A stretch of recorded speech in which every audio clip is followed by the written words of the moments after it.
This is Manga Story Lab. Subscribe. The manga starts with the honored one is checking his phone and sees that seats for the Blue Impulse live show are sold out. Among the rising idol groups, Kuromiya Rei stands out, being only 15 years old. At that time, our boy did not know the real secret of the idol he always watched from behind the screen. The scene moves to a classroom where new students await the return of their test papers. The teacher explains that while the school's exams are tougher than those at other schools, they are designed to prepare students for a better future. One by one, students are called up to collect their results. Our boy sits tense, thinking about his marks. He fears he must score more than 90, or his mother will punish him. Sweat runs down his face as he prays to God for good results. A flashback comes to him of when he once scored 89 while his sister Akari scored full marks. His mother scolded him harshly, saying no one in her family had ever gotten such a poor result. She warned him that if he scored like that in high school, she would not allow him back home. Since the first day of high school, he has carried that pressure. A girl steps forward to collect her test and politely thanks the teacher. Our boy notices her as whispers spread through the classroom. She's beautiful and smart. Her name is Rei Kuromiya, and she's an idol. At first, our boy assumes she must be a class or local idol, but then it clicks, she's the real deal. She is admired for her beauty and intelligence. A once-in-a-generation genius idol, Kuromiya Rei. From our boy's perspective, they belong to different worlds. He compares himself to her, as she can balance her studies and being an idol at the same time. The teacher finally calls our boy's name. His test shows only 4 points. The teacher assigns him to an after-school makeup class. Classmates whisper and call him an idiot. Our boy still wishes to improve, but worries about how to explain this to his mother. After school, people with cameras gather outside, waiting to interview Kuromiya. Students discuss that she has already gone home to practice for her live concert. Our boy passes by, preoccupied with his makeup class and worried about what excuse he would give to his mom. Then he hears a voice from a room, reciting something similar to the Pythagorean theorem. He opens the door and sees Kuromiya inside, repeating a square b square. He is shocked and asks if she is in the wrong classroom. She explains that the teacher told her to come here. He notices her sweating heavily and asks about what she was reciting. She replies that it is part of her next performance lyrics. He does not fully believe it, but apologizes and politely asks if she has trouble in studies. He realizes he is taking the makeup class together with Kuromiya, the so-called genius idol. She admits she is not an idiot, though she only scored 16 marks this time. Our boy recalls how confidently she collected her paper and points this out. She rants about how she normally scores high. Our boy feels relieved, realizing the expectations on her are too high and that she is also a normal girl. Suddenly, Kuromiya remembers her 6 o'clock lesson, so she needs to hurry. Our boy offers to teach her. She questions why, since he also failed. He shows his test paper and explains that he misplaced his answers from question 5 onward. Without that mistake, he would have scored 94. Kuromiya is surprised, calling it a manga-like mistake. Our boy insists he can help her a little. She refuses, saying it is her responsibility as a student and idol to manage both. He apologizes, believing she is committed to balancing both school and her idol career. He calls himself an idiot for intruding. Seeing her struggle, he becomes worried. Hauti High School is an elite, top-tier institution where students can advance directly to university after graduation. As a result, the tests are brutal, and the study hall workload is just as intense. After an hour, our boy finally finishes and glances over at Kuromiya, only to find her seemingly frozen in time. He offers to help her just for today, knowing she has a lesson at 6, and already seems overwhelmed. But Kuromiya responds quietly, almost sadly saying that his help won't fix the real problem. Then drops a bombshell. She has to quit being an idol. She reveals that her mother only allows her to be an idol if she maintains top grades. After being scolded for her recent test, she's been warned that one more failure means she'll have to quit. Through tears, she admits she feels like a fraud, unable to live up to the image her fans admire, and says she doesn't deserve to be an idol. Our boy sits silently, then erases answers from his paper. After a moment, he offers to solve the problems together with her. She protests that it'll take too much time, but he replies that if they work together, they can finish before her lesson. She agrees, and they begin studying together. He encourages her with claps and a thumbs up when she solves a question. When they finish, Kuromiya apologizes for relying on him. Hiruno tells her not to worry, and that she can ask him again. As they leave the school, photographers still wait outside, surprising Hiruno. After hesitating a bit, she asks him for one more thing. She states that she wants to continue being called a genius without shame, and asks if he will study with her, only if he agrees. Hiruno is stunned, but accepts. Media cameras click around them. Nervous, he says they should get along as friends and classmates. She replies that pointing out such details is strange, and leaves after bidding him goodbye. At home, Haruno's mother demands an explanation for his test score. He apologizes to her. The person on the line asks if she was taught by someone else, and whether he is handsome, since Kuromiya rarely relies on others. She replies it is not like that, then admits Haruno seems like a nice person. The person asks his name, and Kuromiya admits she forgot. They tease her for her forgetfulness. Haruno, however, will soon come to understand the difficulties of teaching her along with the charm of the idol he has always watched from behind the screen. The next day at school, students gather around Kuromiya and praise her for her live performance, which was featured in an online article. Haruno watches from a distance, musing that she's known as a genius idol from the super popular group Blue Impulse. In Haruno's mind, she is a perfect human, excelling both as an idol and in her studies, or at least she's supposed to be. The reality is that Haruno has ended up assisting her with studies. Sitting in his seat, he feels anxious. The situation seems so incomprehensible that he begins to doubt whether he is dreaming. He tries to convince himself that this is reality. Kuromiya walks toward him and softly tells him that she will meet him after school. His face flushes red, and in that moment he accepts that this is not a dream. After school, Haruno sits in the makeup class, nervous and restless. He wonders if he is really effective as a teacher, considering that he has to teach someone like her. The door slams open and Kuromiya enters, muttering about the right-hand rule. Haruno greets her, and she returns the greeting. At that moment, he arrives at an answer to his doubts. The truth is clear to him. She is not a genius. Her demanding schedule as an idol has caused her to fall behind in her studies. Yet if she fails again, her mother will make her quit being an idol. Haruno informs her that today's subject is Japanese history, confusing her. He can't help but reflect on how he now knows her secret, and how in his own way he's helping her become the perfect idol. Kuromiya asks who he is. Haruno is caught off guard, reminding her that they studied together yesterday. She clarifies that she means she has not asked his name before. He introduces himself, though for a moment he panics, thinking she has already forgotten him. She then asks whether anyone saw him coming there, and he confirms no one did. They begin studying.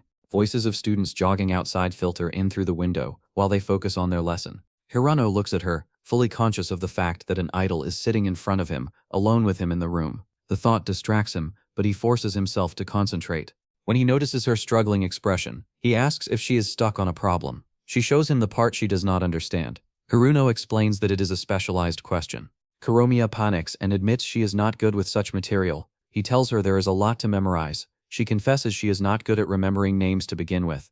Haruno points out that such weakness is serious for a celebrity. She nods and admits her manager often scolds her about it. He advises her to remember names through context. If she connects an era and situation to the figure, it becomes easier. He illustrates this by drawing simple figures. She glances at his sketch and faintly comments that he might be good at drawing. He explains further, linking names to other associations. He stresses that connecting points of view may seem difficult at first, but it is effective for long-term memory. Furthermore, he briefly explains that the king of Baekje introduced Buddhism and sutras to Emperor Kini, hoping to spread them in Japan. She remains silent, so Haruno chuckles softly and assures her there is no need to rush. He tells her to practice writing and reading the content, and also to rely on visual memory. Kuromiya says she felt the same way yesterday, but admits he is actually good at teaching.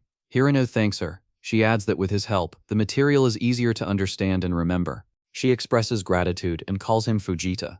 Arlog corrects her, reminding her his name is Haruno. 30 minutes later, Haruno checks her progress. When he looks at her notebook, he freezes. She has been writing his name repeatedly on the page. Shocked, he asks her about it. She explains that she cannot remember his name otherwise. He raises his voice, telling her to prioritize the names of historical figures over his. Anxiety fills him as he realizes she may be wasting time and energy in the wrong way. He takes her notebook to inspect further. At the bottom of the page, he finds words like kind, good at drawing, and good at teaching. Haruno wonders if those notes are about him. It dawns on him that she is practicing his advice in her own style, but her method is unusual. He recognizes that she is motivated, but her direction is odd. Suddenly his eyes remain open. He recalls that he himself told her to write and read things repeatedly, and to rely on visuals.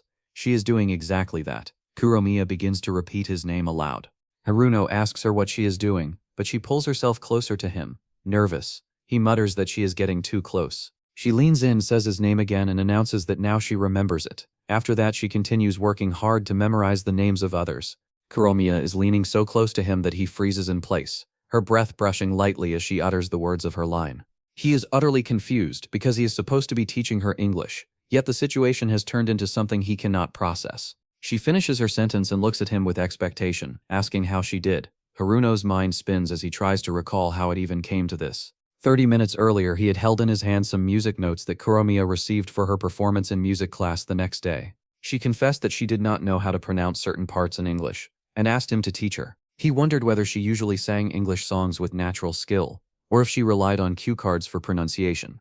Kuromiya apologized for asking something outside the scope of supplementary lessons, but Haruno reassured her, saying that he would help with anything she was struggling with. He suggested they begin reading from the start. She agreed and started. She reached the word Europe and struggled, pronouncing it as Europa. Haruno corrected her, correcting her pronunciation. Immediately she gave up, insisting that she is Japanese. Haruno quickly told her not to use that as an excuse, urging her not to fall back. She found it difficult, almost impossible. He decided they should instead focus on fixing her accent and vowel pronunciation, since that is crucial. She gave no immediate reply, and after a while her eyes drifted toward the window. Haruno told her not to daydream, but she murmured as though she might catch a cold tomorrow. He told her not to lose hope and insisted they would start with the pronunciation of L and R. He explained how to pronounce L by pressing the tongue against the teeth and R by retracting and rounding the tongue. She agreed and told him to watch her mouth carefully to see if she was doing it right. She leaned forward and began reading the entire line. When she finished, she asked him if it was good. Haruno, distracted, thought to himself that her tongue is small, but that her teeth alignment is very good. Lost in those thoughts, he barely noticed her leaning even closer. Kuromiya called out to him, asking if he was listening properly. Her closeness made him nervous, and when she completed her line with the words "thanks for the love," she asked again if she had done well. Haruno, flustered and unable to control his voice, shouted that it was really good. She smiled, delighted, and prepared to move on to the next line. But Haruno, overwhelmed, shouted for a break. The next day in music class, Kuromiya is called to the front to sing. Haruno watches her nervously, hoping that her pronunciation has improved. He thinks that if she fails, it would be his fault. Kuromiya begins singing, and her voice flows through the room with a brilliance that shocks everyone. The entire class, including Haruno. Haruno realizes at that moment that although he has always thought of her as just an ordinary girl, the reality is far different. She is extraordinary. When she finishes, the teacher's eyes fill with tears. He praises her voice as beautiful, asking if she can sing the song for next week as well. The class erupts in excitement, cheering loudly.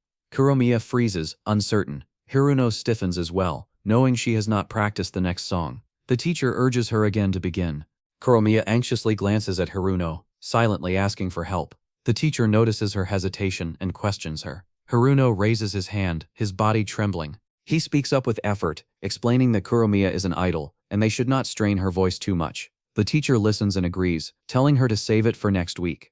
The class, however, does not agree and begins to mock Haruno for interfering. After class, Haruno walks the corridor with a heavy heart. He feels that it is over, that everyone now thinks of him as someone who cannot read the room. His steps slow with sadness. Suddenly Kuromiya stops him. She thanks him for his help. Haruno apologizes for interfering, worried he may have overstepped. Kuromiya murmurs something, then says more clearly, "You were cool." She repeats her practice line, "Thanks for the love," and asks if her pronunciation has improved. Haruno's face turns red with embarrassment. He quickly replies that next time they'll study the meanings as well. Later, Kuromiya and Haruno are seated together with books spread across the table. The silence between them is broken when Kuromiya suddenly asks if he uses line. Haruno blinks, unsure of what she means, until she continues with a calm suggestion that they exchange line information so it will be easier for them to keep in touch. His throat tightens as her words sink in. She is an idol, yet she is offering to exchange contact details with him. The weight of the moment presses heavily on his chest.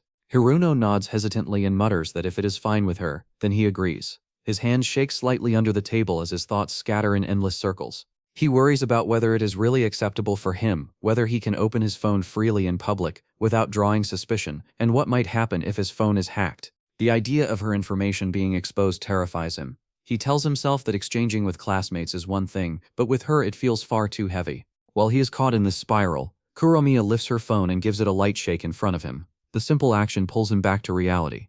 To him, the sight looks unexpectedly cute, but he clears his throat and asks what she is doing. She answers softly that a friend can be added by shaking the phone.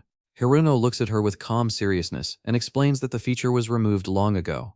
Her expression freezes as realization dawns and embarrassment spreads across her face. Her cheeks redden and she lowers her gaze, her nervous smile tugging at his chest. To him, her flustered state looks undeniably cute. He asks if she is not good with smartphones. Kuromiya admits it in a quiet voice. He offers to add her through a TR code instead.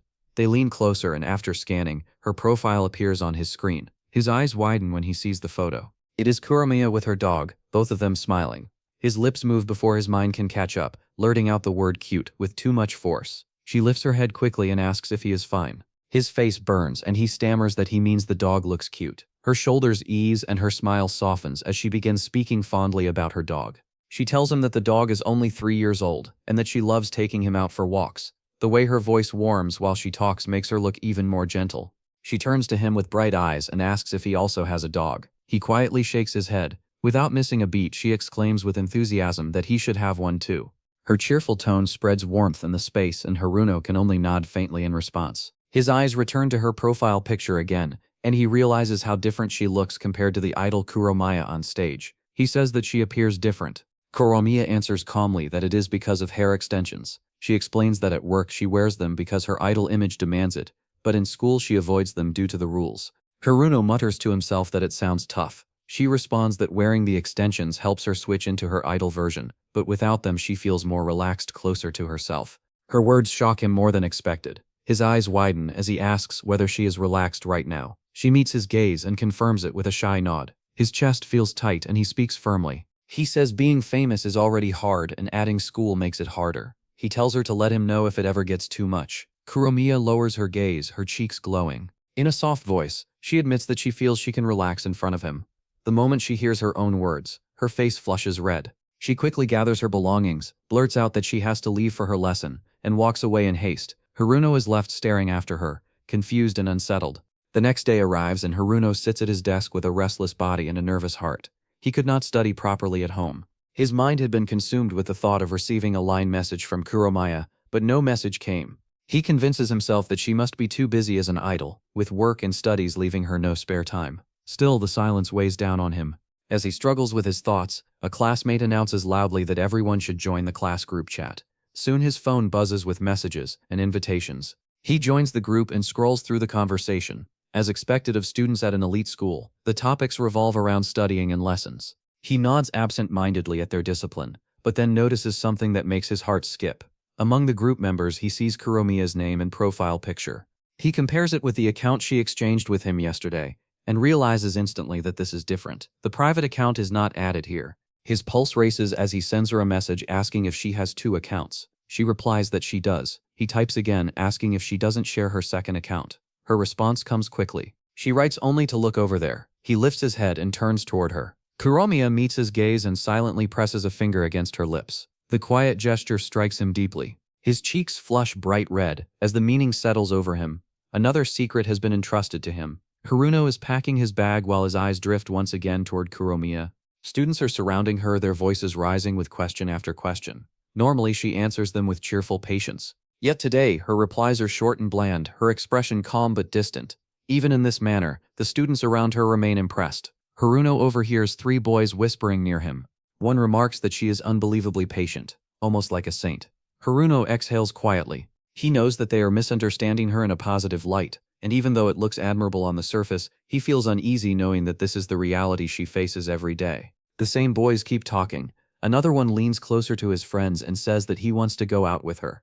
His voice turns lively as he spins a story of his own imagination. He describes approaching her with confidence, asking her to meet in an empty classroom. In his fantasy, she scolds him lightly, saying that he is 3 minutes late, and then they sit face to face, studying together, chatting and flirting with ease. He laughs, calling it the best situation he could dream of. Haruno freezes at these words, his mind flashing back to his own recent memories with her. His chest tightens. The boys' friends laugh, and one warns him to calm down, insisting that such a situation would spread rumors if it ever happened. They insist that she would never behave that way anyway, because she is intelligent. Haruno lowers his gaze, his nerves growing heavier. He realizes the truth that Kuromiya might not be thinking about such risks, so he has to be the one who stays responsible. After school, they sit down to study as usual. Haruno cautiously brings up the topic of scandal. Kuromiya replies that she wouldn't want that, then asks why he brought it up. He responds vaguely, but admits internally that rumors could easily start, and that he wants to avoid any misunderstanding about their relationship, deciding inwardly to maintain a careful distance. Despite the topic, Kuromiya remains focused. She answers his questions with concentration, her confidence showing as she closes her eyes to recall details.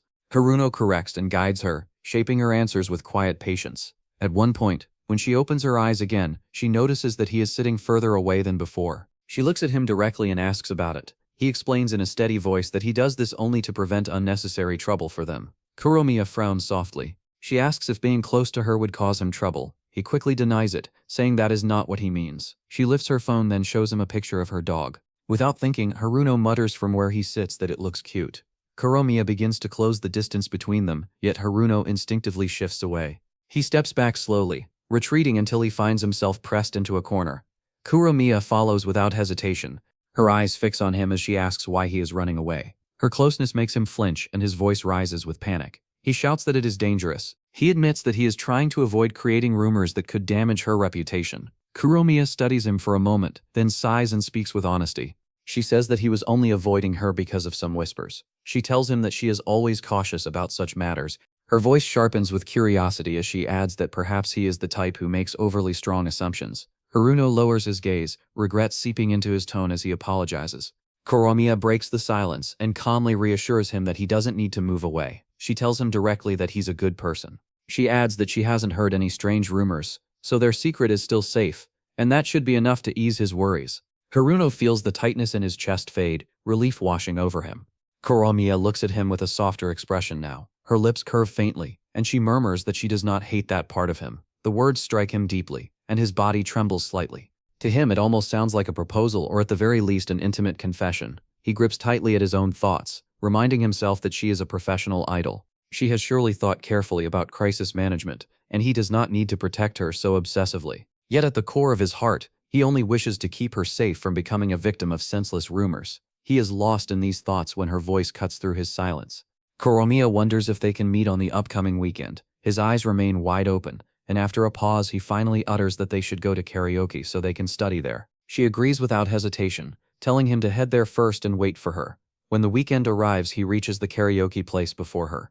Sitting there alone, he feels his chest tighten with unease, thinking anxiously that he has been swept away once again. The situation is far from ordinary, and the reality of being inside a locked room with just the two of them strikes him as something dangerously close to a date. He tries to drive away evil images that rise in his mind, but no matter how hard he tries, they linger. He wonders what kind of clothes she might wear. He thinks of whether she would appear in disguise, blending into the crowd, or if she would reveal herself in normal clothes. He imagines her in different outfits, stylish ones, simple ones, and even pretty casual dresses that might suit her. Every thought only deepens the heat in his chest until he finally shakes his head, attempting to silence the fantasies before they consume him.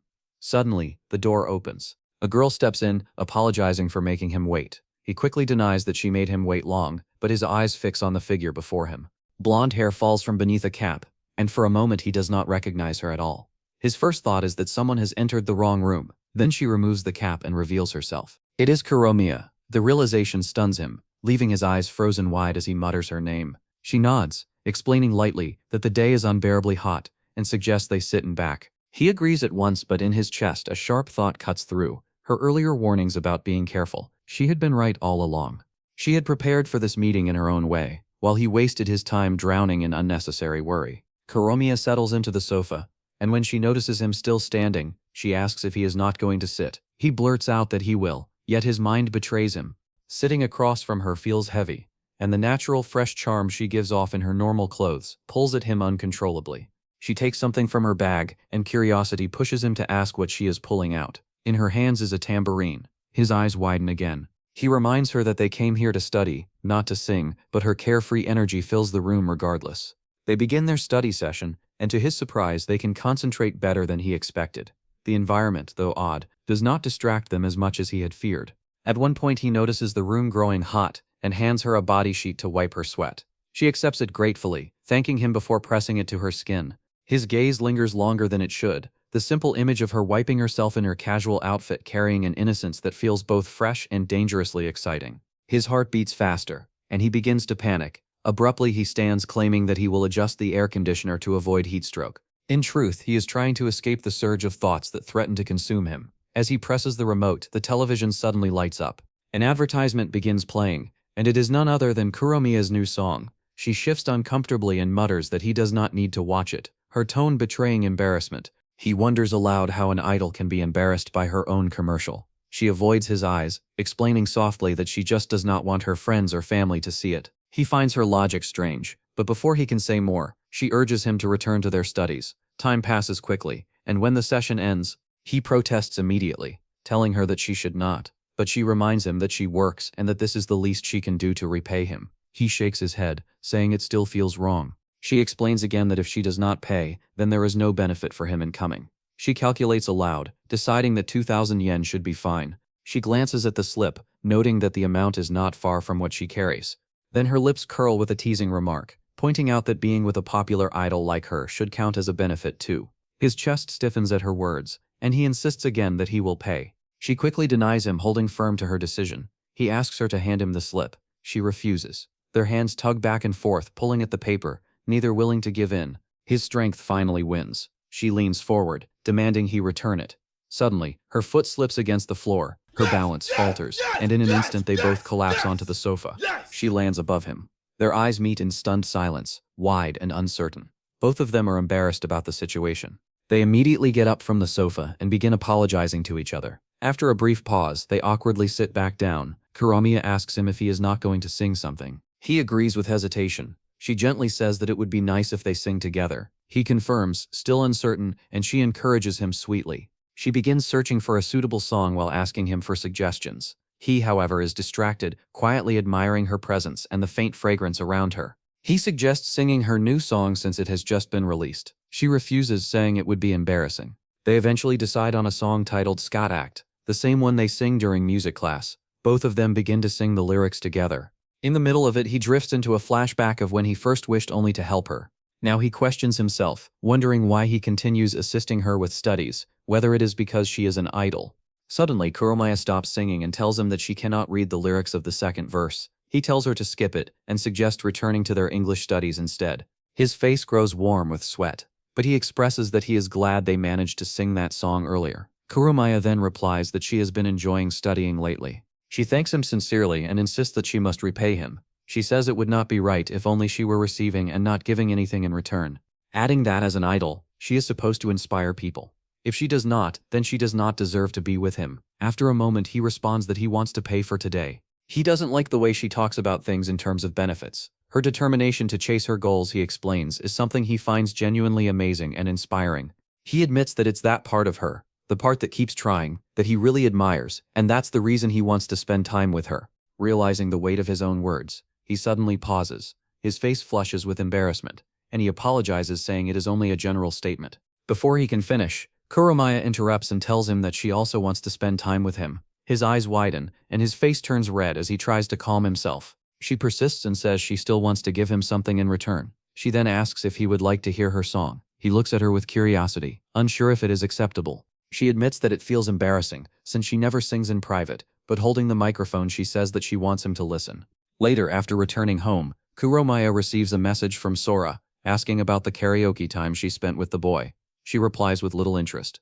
Soon, another message arrives from Sora, saying it is impossible, that she was alone with a guy and nothing happened. Kuromiya answers that it was not like that and to stop interfering like an uncle.